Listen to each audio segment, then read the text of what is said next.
Jen, this is a favorite topic of mine. It's about influencers. Sometimes they come in a second, sometimes kind of a lifetime. When I speak, I a lot of times talk about my grandfather, who's from Kiev, and my grandmother, my mom, and long story short, he used to take me for walks in the park in Montreal when I was 5. And one day I asked him, how does he know? I said, Zeta, how do you know all these people?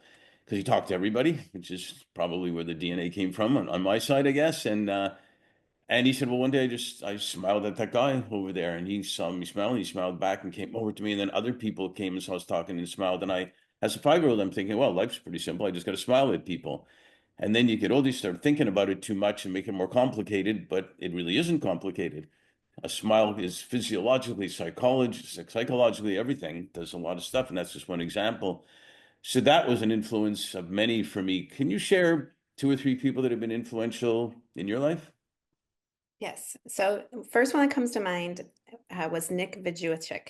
He is a gentleman who has no arms or legs, and he goes around and inspires and encourages teenagers that are maybe having suicidal thoughts, like just encouraging and helping. And he speaks about a lot of things, but that's when I first got introduced to him. And what really inspired me about him is that he is full of joy. Like, this is a man that has no arms and no legs and grew up that way. And at 8 years old, he was suicidal because he could really understand what all the things were that he perceived he would miss out on. Like, he didn't imagine he would have really meaningful work, or he ever be married or have children. And the beautiful thing is that he was surrendered to be whatever God wanted him to be. And as a result of that, he has an incredible ministry. He's, I think, the top paid Christian speaker in the world. And he has a beautiful wife. He has beautiful children. He's incredible, and he inspires me so much. And I think if he could do that with no arms or legs, what could I do with arms and legs if I too also have a surrendered like spirit to whatever my mission or purpose is, and do it with joy and with love and have peace about my conditions and my situations. No kidding, right? Yeah. That's the first one. In business, the person that inspired me the most is Jack Canfield with Success Principles. And I had a beautiful opportunity to actually work with him in a private mastermind. And he was, so I studied his book for years. And I mean, I digested this book. I really, really love that principles, and they have made such a transformational impact in my life. And then I got to work with him privately in a mastermind, and he helped me actually to take my passions and my business expertise. He did a Janice Atwood test on me about my passions, and then combine those, and out of that birthed my speaker retreats. So I have Speak Your Way to More Profit speaker retreats, and it came out of that work with him. And that has made a huge influence in my life. It's like my favorite thing I do in my professional business are these speaker retreats. And so he has made a big influence in my life. It's awesome.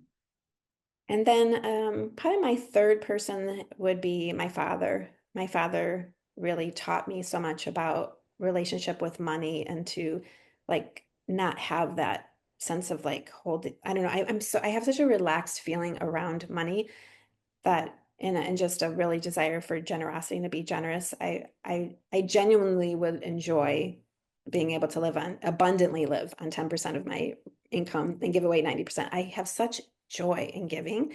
It feels amazing to do that. And so I learned a lot from my dad about that. I learned a lot from my dad about entrepreneurship. I learned from my dad about how to enjoy each day. And he used to, every single birthday, no matter what birthday it was, and as it was climbing up, he died at 65, but every birthday he was like, a lot of people will like kind of be not happy about their birthday.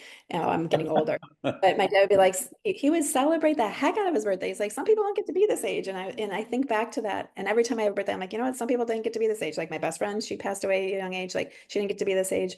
And so I just celebrate that. And I know that every single day is a gift. And I really don't want to die with any regrets. I really want to like live life fully and enjoy and have fun. I want to have lots of fun. My dad was so much fun. He had lots of fun. I look back and I think about his life, and he didn't die with regrets. He died really content.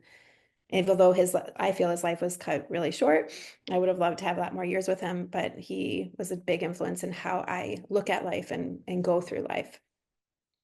Yeah, I've 96-year-old aunt who's like a second mom in Montreal, and she said to me before she turned 96, and she still has all her whereabouts with her.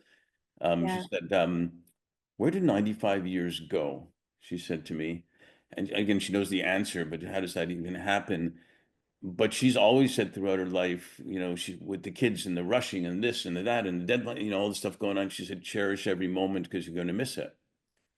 And So so she thinks back about all the 95 years and said something, one thing we have that most living beings don't have is memories, and to cherish all those also because they're important. So thanks for sharing. pictures are so helpful for that, like to help you remember. They help me to remember taking pictures. Yeah, it does. So thanks for sharing all that.